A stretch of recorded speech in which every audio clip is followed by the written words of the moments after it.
morning.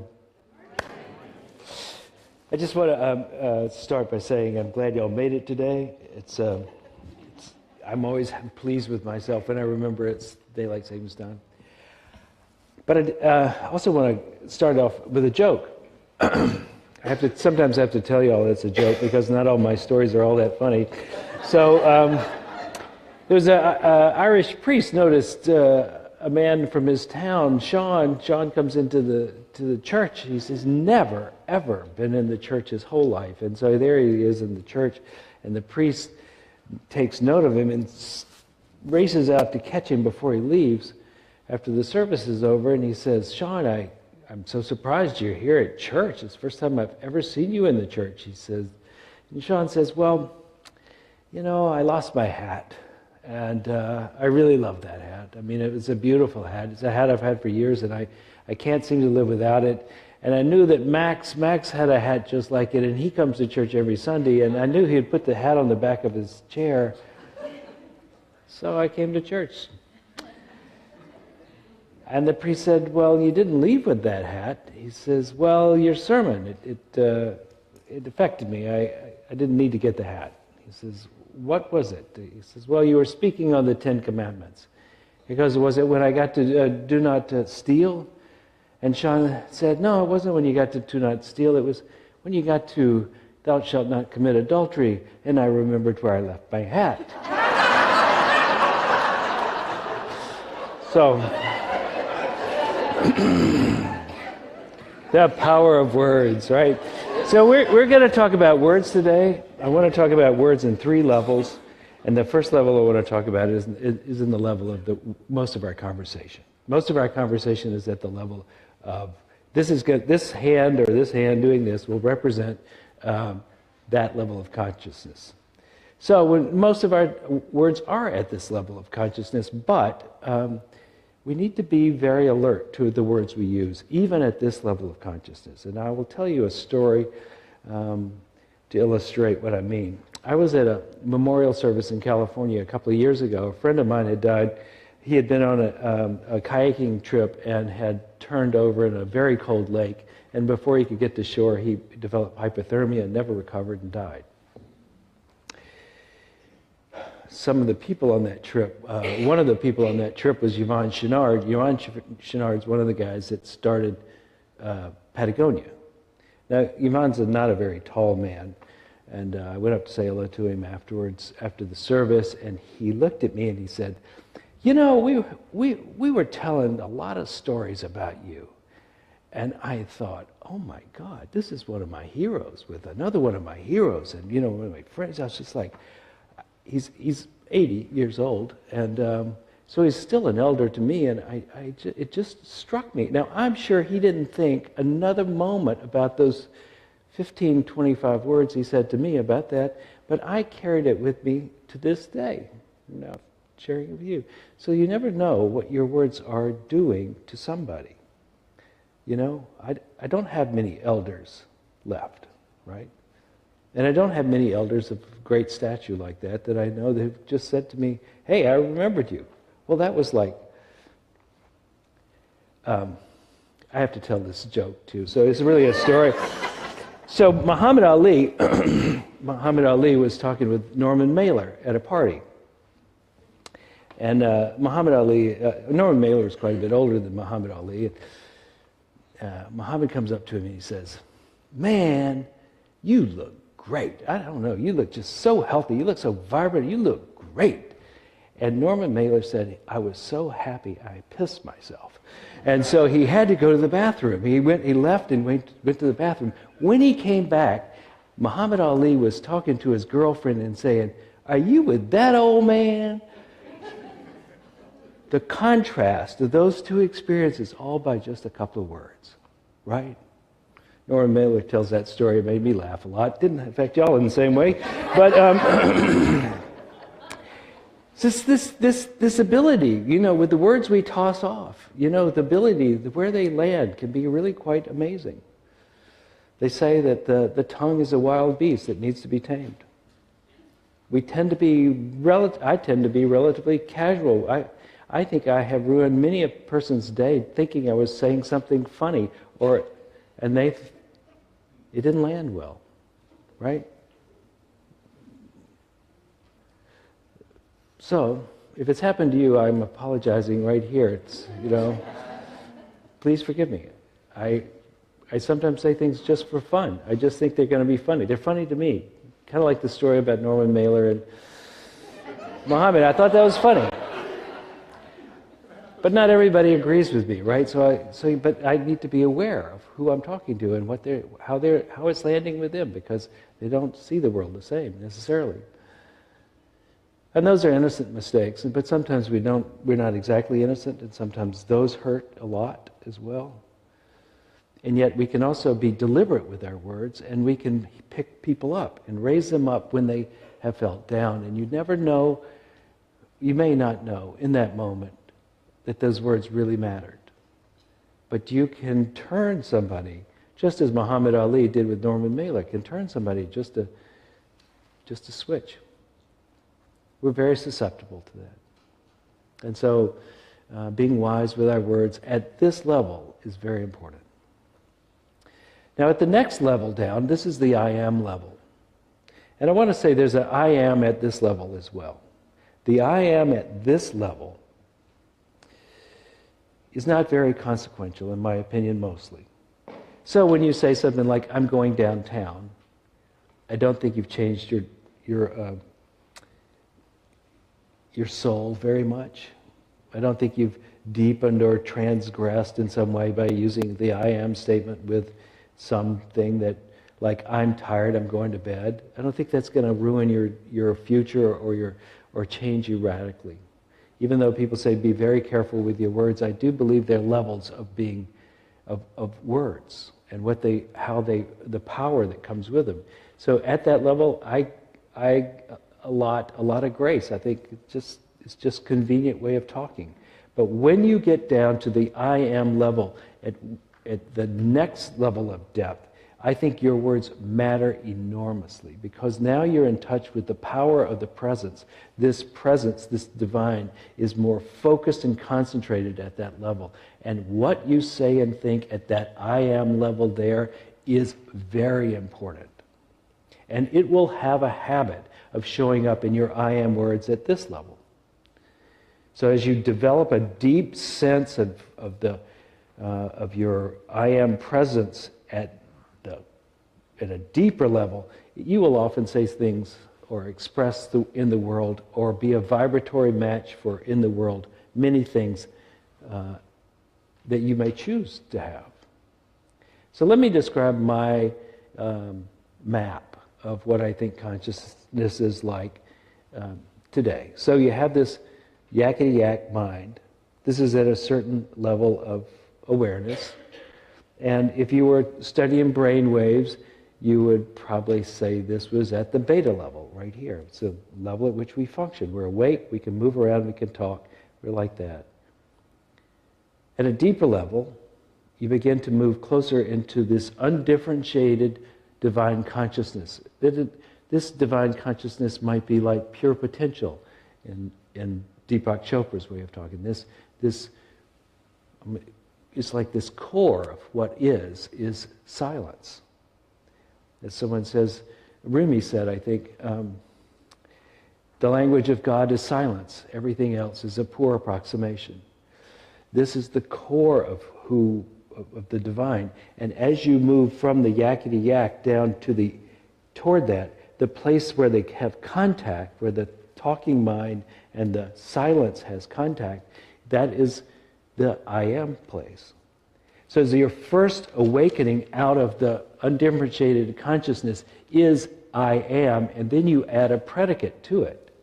So if you add a predicate, I am poor, I am sick, I am unhappy, I am unlovable, if you put a predicate like that, then that reverberates all the way up into the yakety-yak consciousness. It goes up there and it begins to give your outer consciousness direction, and you move in the direction of those I am statements. So if it is I am unlovable, you act in very unlovable ways. You somehow resist love when it comes your way. You don't see it, you can't feel it. It's unfortunate, but that's the truth. But if you did the other one and you said, I am lovable I am love, then that begins to percolate up through the levels of consciousness up to the yakety yak, and you begin to vibrate at that level. And at that level, you are so lovable. You've seen people who are just, it's not because they're so physically attractive or they dress so stylishly or that they're anything in particular. They're just lovable. Somehow they got that message from this core out to the surface, and they do it by claiming it at the I am level, at the level just above undifferentiated consciousness. As differentiated consciousness begins to form into thought, the first one is I am, and then they predicate it with I am lovable. And it goes on up to the yakety yak level. Are you with me? This is kind of a diagram. It may not be true, but it's easy for conversation at least. This is this undifferentiated I am, and then the yakety yak level. And this, as you qualify this power, this grace, this God, this energy of this force, creative force, at the I am level, so it will begin to manifest out into your world, because the outer mind will begin to act in that way, and it will only experience in that way as well. So, for instance, it's hard to know if you create the world or the world is and you perceive the world. It's really hard to tell, isn't it? If you look for red or, let's say, fuchsia, let's say you look for fuchsia in this room, you'll find a few examples that you didn't even see originally. They were already here, right? Your perception is now attuned to it. And then if you say, no, I'd rather have periwinkle, your eye will find periwinkle in the room, or maybe it's dusty yellow. You'll find that, right? It was always here, you just didn't see it. So what you look for, you find. But I think also what you hold in mind replicates in kind. You begin to make way for it. You invite it. You create it. You somehow predicate it into existence. So, the I am statements are very important because you're qualifying this divine energy into existence, either through perception or creation, or both. So I am love, I am peace, I am prosperous, I am powerful, I am grace, I am generous. Whatever it is you qualify, that becomes the outer you in time, in space. Whatever your consciousness qualifies becomes evident out there. And there, when you're at this deeper level of consciousness, what words you say in your mind, in your voice, matter a lot. This is where I am happy matters. I am peace, I am grace matters. And to get to this level, generally, there are two ways to do it. One is through repetition.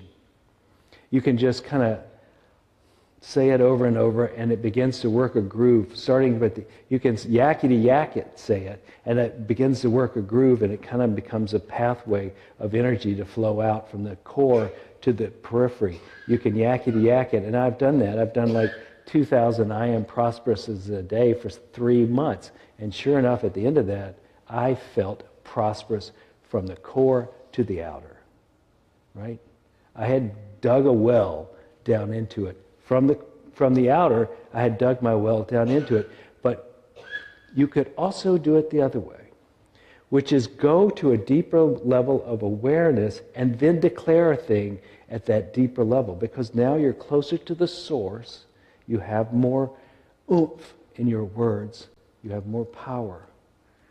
So you move your consciousness down. So if you're talking about brain waves, you could say you move from beta, yakety yak, down to alpha, or perhaps down to gamma. You're moving your way down into the core. Now, one of the things that Ramana Maharshi and other spiritual teachers will tell you is that the dreamless sleep state is very much like this core.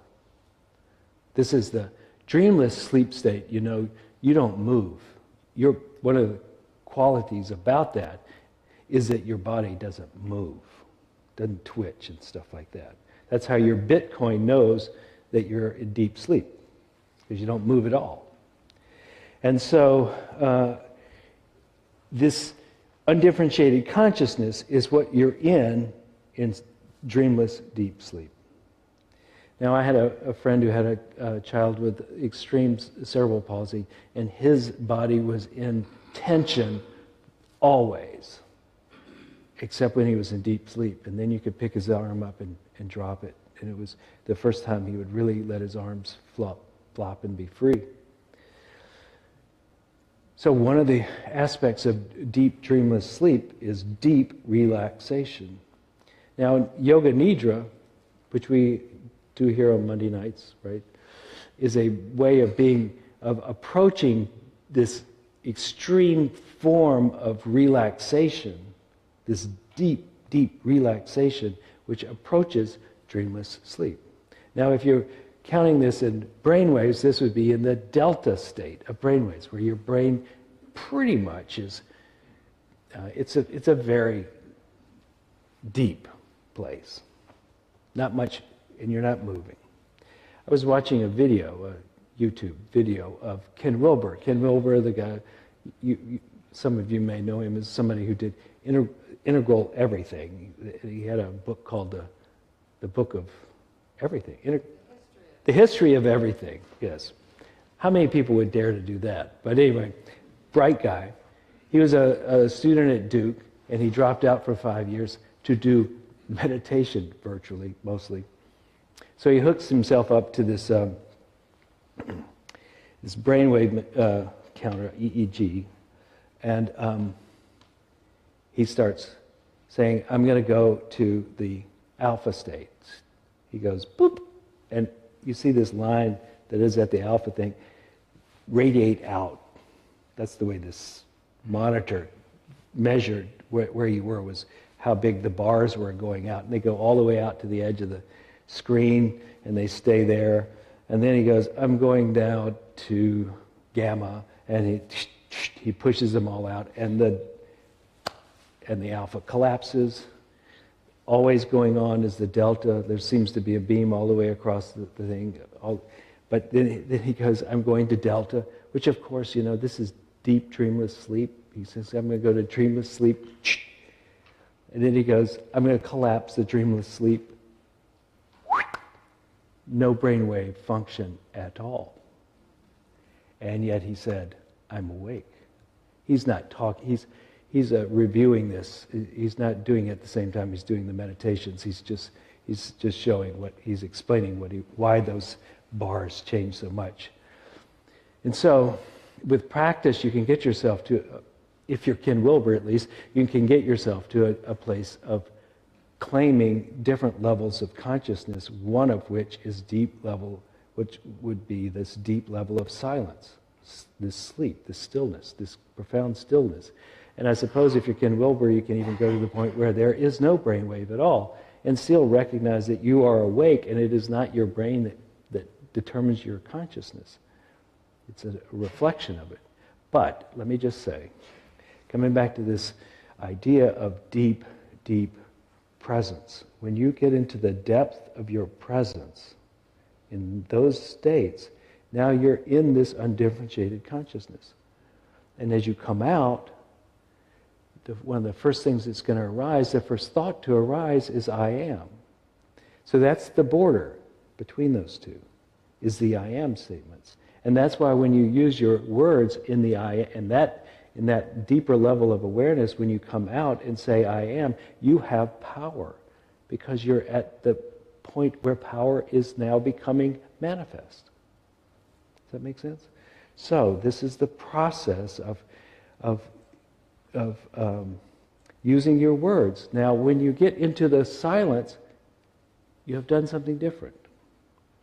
You've done what Jesus would say, seek ye first the kingdom of heaven, and let all things be added unto you by themselves.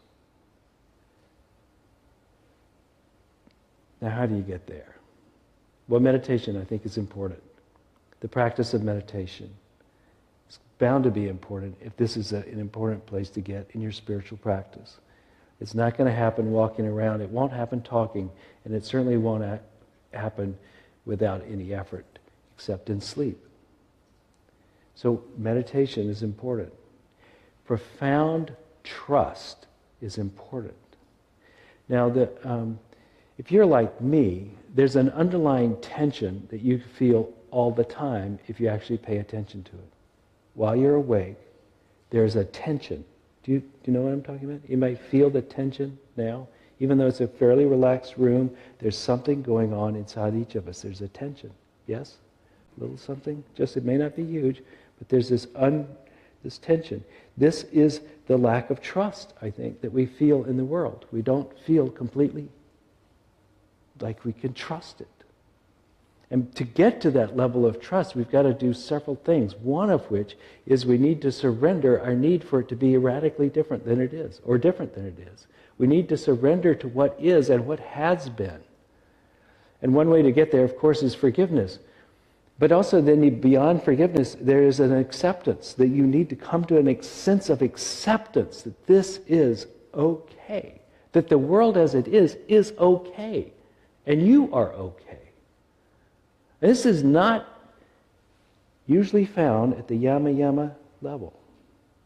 This is a deepening that comes with intention and practice where you decide that you will begin to see the world as okay. And you speak that way, you act that way, you speak in such a way that you're not complaining about everything that happens, or even the little things. You're coming to a state of acceptance with stuff. Acceptance. This depth come first. Acceptance. Trust. And with that, there's a sense of surrender. So that you can surrender and let it be as it is. This is radical. I'm not saying this is going to happen tomorrow just because we talked about it today, but it's possible that we can move toward it. And maybe somebody will have that experience, that they'll come to a state of profound surrender and trust. And there will be a peace that's exceeded understanding because it's not a mind thing anymore. And then relaxation. And letting the mind and the body deeply, deeply, deeply relax. Because you trust, you've surrendered, you've accepted. Now you can come and rest right there on the border of undifferentiated consciousness. You can rest there, and if it's time, the door will open and you can fall into it and still be awake. If not, you've done everything that you need to do so you can just trust that in God's time, the door will open. Knock and it will be open. Seek and you will find. But don't know that you can tell that, because that is putting tension back into the system. And this is where relaxation is your next level. So at one level, on the outer level, we have motivational speakers who tell you to go for it. Never, ever give up. Fight the good fight. Do the deed. Right, that's right at this level. Next level, stiller, more quiet, declare a thing and make it so by your heart's intent. Third level, relax and trust that God has got you. And you are never without the divine's support. It was always here. It's just to realize it. And you can use your words in the I am's place to come into this by saying, I am prosperous, I am loved, I am peace, I am safe. God loves me. All is well. Set the conditions for that awakening to this deeper place where you can be both still and awake. Seek ye first the kingdom, and then you can let the kingdom do the work. and not you. Let it be the boss. But until we get there, we do our best. Let us pray.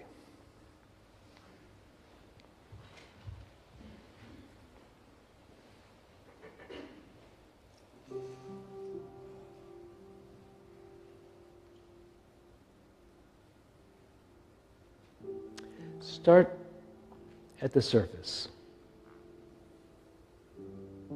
I set my intention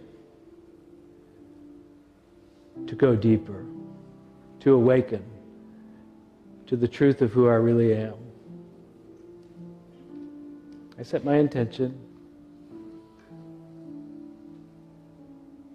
and at this level I do my best to forgive everything and every one who has been unforgiven at this point. Forgiveness is important. How can we go deeper if we hold a grudge? Let yourself go deeper. How can you trust if there's someone who needs to be forgiven in your world? Forgive. And set the intention to go deeper, to seek the kingdom of heaven inside. And now let's go deeper.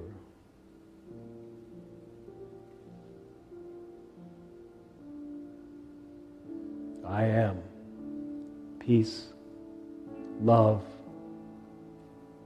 prosperity. I am safe. I am one with the presence. I am the presence.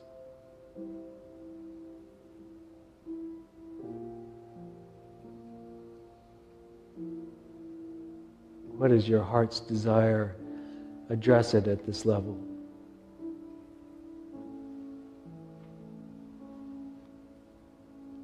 Internally say the words that affirm and declare your heart's desire. I am loved.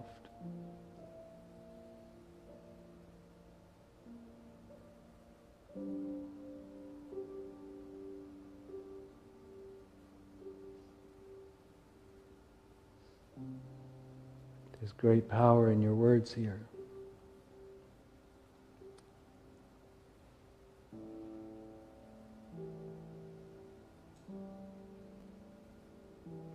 I am loved.